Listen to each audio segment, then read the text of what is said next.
In the town of Red Hollow, people used to say that the most dangerous man in 3 counties once stopped his horse in the middle of the street because a quiet young woman looked him in the eye and smiled. And that small moment, so simple most people barely noticed it, would end up changing a heart hardened by years of loss and bloodshed. But long before anyone believed such a thing was possible, Elias Boone was the man everyone feared, the kind of cowboy whose shadow made conversation stop and whose slow, deliberate footsteps on the wooden boards outside the saloon carried a warning no one needed explained, because fear had a way of spreading through a frontier town faster than dust in the wind, and Red Hollow was a place that understood danger well enough to recognize it when it rode through the gate on a black horse with a rider who spoke little and watched everything. No one could quite remember the day he first arrived because men like Elias Boone didn't arrive with announcements or introductions. They simply appeared, like storms rolling down from the mountains, and suddenly everyone felt the pressure in the air before the thunder even began. One autumn afternoon a few years earlier, when the sun hung low and the dirt road outside town shimmered with heat, a tall rider had guided his horse past the wooden sign that marked the edge of Red Hollow, his coat dark with trail dust, and his hat pulled low enough to hide most of his face. And he had moved through the main street with the quiet confidence of someone who had long ago stopped caring what other people thought of him. The black horse beneath him moved with the same calm power, hooves landing soft but certain against the earth, and the two of them together looked less like a traveler and more like something carved out of the land itself. The first thing the townspeople noticed was the silence he carried. He didn't greet anyone, didn't nod politely like most cowboys passing through. He simply rode to the hitching post outside the saloon, tied the reins with steady hands, and stepped inside while the swinging doors creaked behind him. That moment alone might not have meant much in a frontier town where strangers came and went every week, but it was what followed that made people remember him. The card game near the back of the saloon had been loud and careless before he walked in, a handful of gamblers laughing too hard and drinking too much, until one of them decided to make a joke about the quiet cowboy standing at the bar. The joke had barely left his mouth before Elias turned his head just enough for the room to see his eyes, and something in that look, something cold and tired and far older than the man himself, made the laughter die instantly, because it was the look of someone who had seen more violence than any normal life should contain and had walked away from it without flinching. The gambler muttered something under his breath and turned back to his cards, and the rest of the room pretended nothing had happened. But word of that silent exchange spread through Red Hollow by nightfall, and like all stories in small towns it grew a little sharper each time it was told. Some claimed the stranger had once been a bounty hunter who hunted down the worst men in the territory. Others said he had been a soldier who never came home the same after the war. A few whispered darker things, that he had chased revenge across half the frontier and left a trail of graves behind him. No one knew which story was true, but none of them sounded impossible when you looked at Elias Boone standing alone in the street at dusk with his shoulders set like stone and his gaze fixed somewhere beyond the horizon. Over time the rumors turned into certainty, the way rumors often do when fear feeds them long enough, and people began stepping aside when he passed. Mothers pulled their children closer when they saw him riding through town, and even the rougher men in Red Hollow seemed careful not to cross his path, because there was something about him that suggested consequences would arrive quietly, but without mercy. Elias never tried to correct the stories. He never tried to explain himself. In fact, he seemed almost relieved by the distance people kept, as though solitude had become the only safe place left for him in the world. He rented a small room above the blacksmith shop, but spent most nights outside town, near the foothills where the land rose toward the mountains, building a fire beneath the stars, and sitting beside it for hours without speaking to anyone. Sometimes people riding late along the road would see him there, a dark figure against the orange glow of flames, staring into the fire the way men do when they are searching for ghosts only they can see. Whatever had shaped him into the man he had become was buried deep enough that no one dared ask about it. And the longer he stayed in Red Hollow, the more the townspeople accepted that the silent cowboy was simply part of the landscape now, like the dry riverbed or the wind that never seemed to stop moving across the plains. Years passed that way, quiet and tense whenever Elias Boone appeared, until the day a new schoolteacher arrived in town with a suitcase that looked too small for the long road she had traveled and a calm expression that seemed untouched by the wary caution everyone else carried. Clara Whitfield was younger than most expected a frontier teacher to be, with steady eyes and a voice that carried kindness even when she spoke only a few words. And when the wagon dropped her at the center of Red Hollow, she thanked the driver, brushed dust from her skirt, and began walking down the street as if the world had never given her a reason to be afraid. The townspeople greeted her politely, some offering directions to the schoolhouse and others warning her gently about the rough edges of frontier life.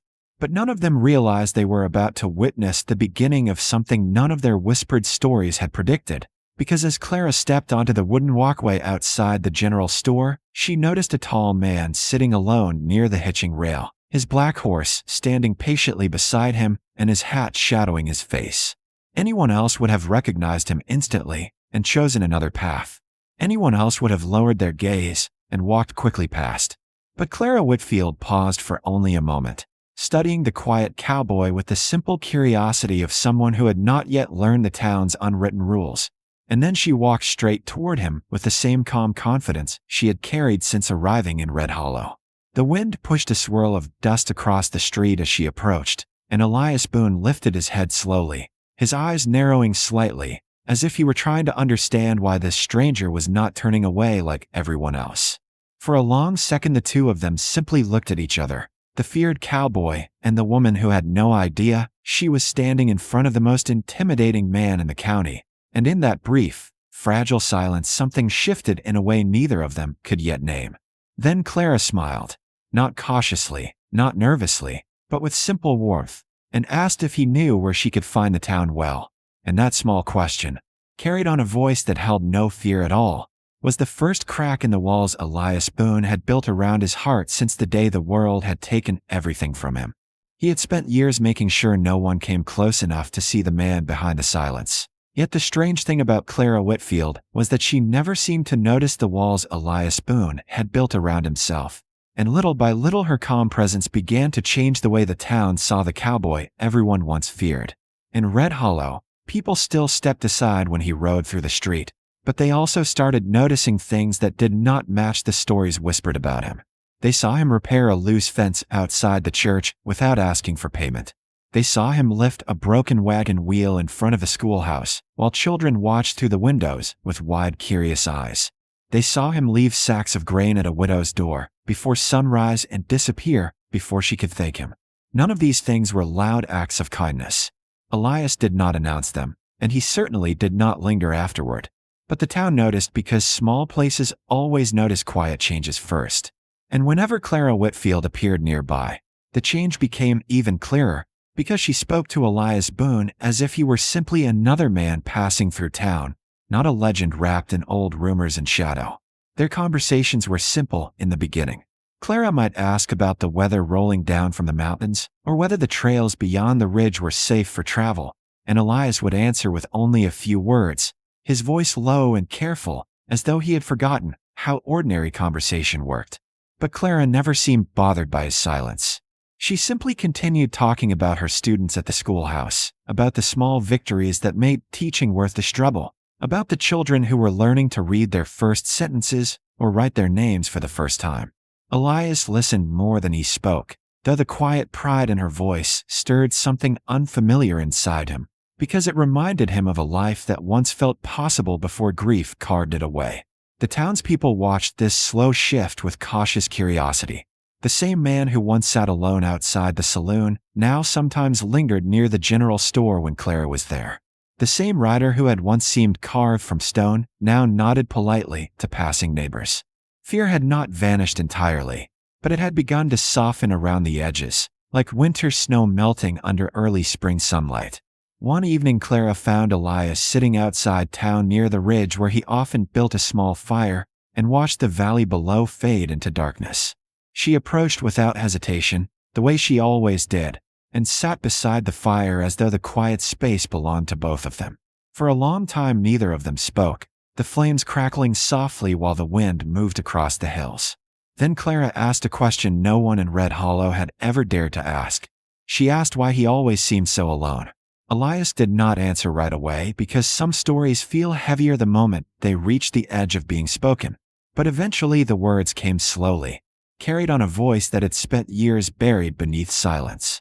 He told her about the life he once had long before Red Hollow knew his name. About a small cabin near a river where his wife used to laugh, while their young son chased chickens through the yard.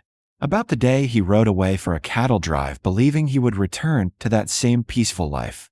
And about the terrible night he came home to ashes and silence after a group of bandits burned the cabin searching for money that never existed. Revenge had become the only direction he understood after that. For years he chased the men responsible across the frontier, driven by anger strong enough to erase everything else. And when the last of them was gone, Elias discovered that vengeance had not brought peace the way he imagined. It had only left behind emptiness. The kind of emptiness that makes a man ride from town to town without ever believing he belongs anywhere again. When he finished speaking, the fire had burned low, and the valley below lay quiet beneath scattered lantern light. Clara did not respond with pity or shock. Instead, she looked toward the distant town and spoke gently, saying that sometimes grief hollows a person so deeply that they forget there is still room inside them for something new to grow. Elias did not know how to answer that, because hope was a dangerous thing for a man who had spent years believing his life ended long ago. Yet as the fire flickered between them, he realized something had changed since the day she first asked him for directions to the well. For the first time in years, Red Hollow no longer felt like just another place to pass through. And no, Elias Boone did not yet understand what that meant.